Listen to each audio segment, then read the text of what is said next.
नमस्कार। दिन भर की बड़ी खबरों को जानने के लिए हमारे चैनल में आपका स्वागत है। मैं हूं आपके साथ कंचन मिश्रा। आज के इस बुलेटिन में बात करेंगे सीएम मोहन यादव ने प्रियंका गांधी के सरनेम को लेकर क्या कहा, फिर हम जानेंगे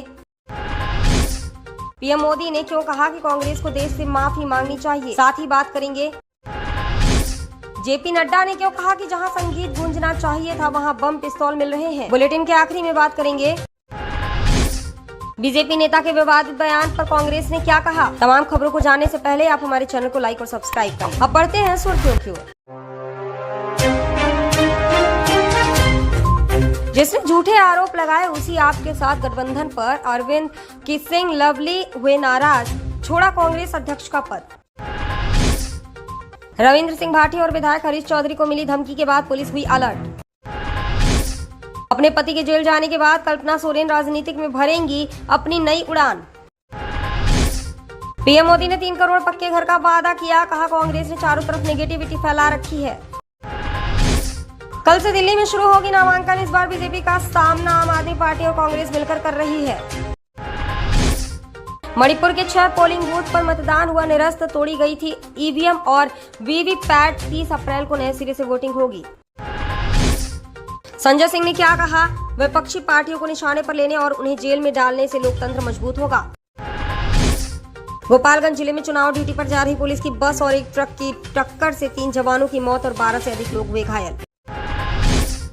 लालू ने बीजेपी को लेकर कहा कि भाजपा झूठ, भ्रम और नफरत फैलाकर समाज से न्याय, सौहार्द, बराबरी समाप्त करना चाहती है। अरविंदर सिंह लवली के इस्तीफे पर बीजेपी शहजाद पूनावाला ने कहा, कांग्रेस के पास ना तो मिशन है और ना ही विजन, अपने ही पार्टी अपनों के खिलाफ हो रहे हैं। आगे की खबर जानने से पहले हमारे चैनल को लाइक और सब्सक्राइब कर लें। अब बढ़ते हैं बड़ी खबर की ओर। मध्य प्रदेश के मुख्यमंत्री मोहन यादव ने कांग्रेस महासचिव प्रियंका गांधी के सरनेम को लेकर टिप्पणी की है। शनिवार को गुना में एक जनसभा को संबोधित करते हुए मोहन यादव ने कहा, हमारी परंपरा के अनुसार जैसे ही बेटी की शादी होती है वह अपने नाम के साथ अपने ससुराल का उपनाम जोड़ लेती है। प्रियंका कैसे गांधी है? ये सब नकली गांधीवादी है। वे सिर्फ गांधी के नाम पर वोट बटोरना चाहते हैं।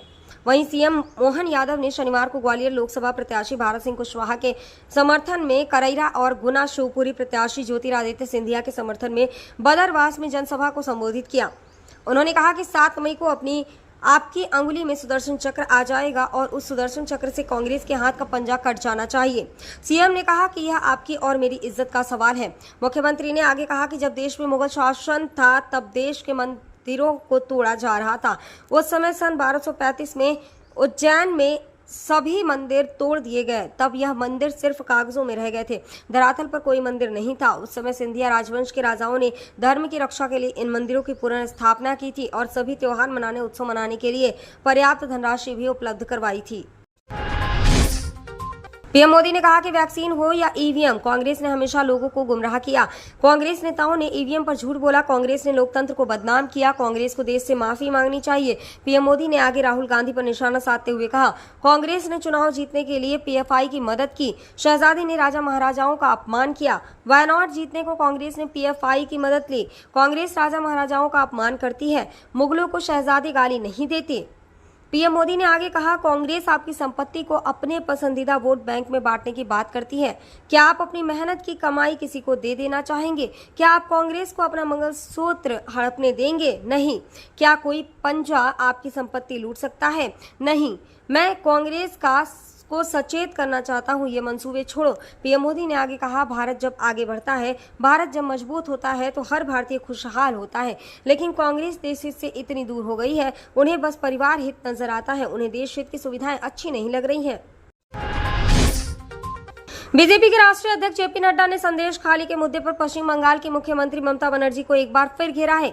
रविवार को पश्चिम बंगाल के दौरे पर पहुंचे जेपी नड्डा ने कहा कि संदेश खाली ममता बनर्जी की निर्ममता और बर्बरता का संदेश चीख चीख कर दे रहा है। ममता दीदी ने बंगाल को क्या बना दिया है? जहां रविंद्र संगीत गूंजना चाहिए था वहां बम पिस्तौल मिल रहे हैं। साथ ही उन्होंने दावा किया है कि बीजेपी पश्चिम बंगाल में 35 से ज्यादा लोकसभा सीटें जीतेगी। संदेश खाली में जनता की रक्षा के लिए एनएसजी कमांडो को भी उतरना पड़ा। इसी से समझ सकते हैं कि पश्चिम बंगाल में ममता बनर्जी की सरकार ने किस तरह अराजकता फैला रखी है। मैं बंगाल के सभी भाजपा कार्यकर्ताओं और जनता से अपील करता हूं कि आप सभी संदेश खाली पर ममता बनर्जी से जवाब मांगे। जेपी नड्डा ने आगे कहा है, मैं आज समाचार पढ़ रहा था कि संदेश खाली में तलाशी के दौरान सीबीआई ने 3 विदेशी रिवॉल्वर, पुलिस द्वारा इस्तेमाल की जाने वाली एक रिवॉल्वर, बंदूकें और गोलियों को कारतूस बरामद किए हैं। इसी से समझा जा सकता है कि ममता सरकार ने राज्य में किस तरह अराजकता फैला रखी है। विधायक रिकेश सिंह सेन दुर्ग के पटेल चौक में हनुमान जयंती के अवसर पर हिंदू युवा मंच द्वारा आयोजित श्री हनुमान जन्मोत्सव की भव्य शोभा यात्रा और महाआरती के आयोजन में मुख्य अतिथि के रूप में पहुंचे थे। उन्होंने यहां आयोजित धर्म सभा को नरेंद्र मोदी और भाजपा को फिर से लाने अपील करके चुनावी सभा बना डाला। साथ ही साथ सभी धर्म और संस्कृति के धनी दुर्ग भिलाई में धार्मिक उन्माद फैलाने वाला भाषण दे डाला। उन्होंने इस दौरान माता लक्ष्मी की तुलना कमल के फूल से करते हुए कमल को लाने की भी बात कही। रिकेश ने मंच से लोगों को संबोधित करते हुए कहा कि हमारे अपने सनातन धर्म की रक्षा के लिए, अपने हिंदुत्व की रक्षा के लिए अगर जान भी देना पड़े तो जान भी देना, लेकिन धर्म को कभी परिवर्तित नहीं होने देना। ऐसा कोई भी हो जो इस देश के अंदर धर्म परिवर्तन कराने की कोशिश करे, उसकी गर्दन को काट कर रख देना। छत्तीसगढ़ मामलों में के प्रभारी कांग्रेस नेता सचिव पायलट ने रिकेश सेन के बयान पर कहा कि निर्वाचन आयोग को बयान का संज्ञान लेना चाहिए। पायलट ने कहा, इस तरह धर्म, जाति और समुदाय पर बयान देने से स्वस्थ लोकतंत्र की अच्छी परंपरा स्थापित नहीं होने वाली है। ऐसी टिप्पणियों के बजाय मुद्दों पर चर्चा होनी चाहिए और रोजगार, खाद, तेल और बिजली के बारे में बात होनी चाहिए।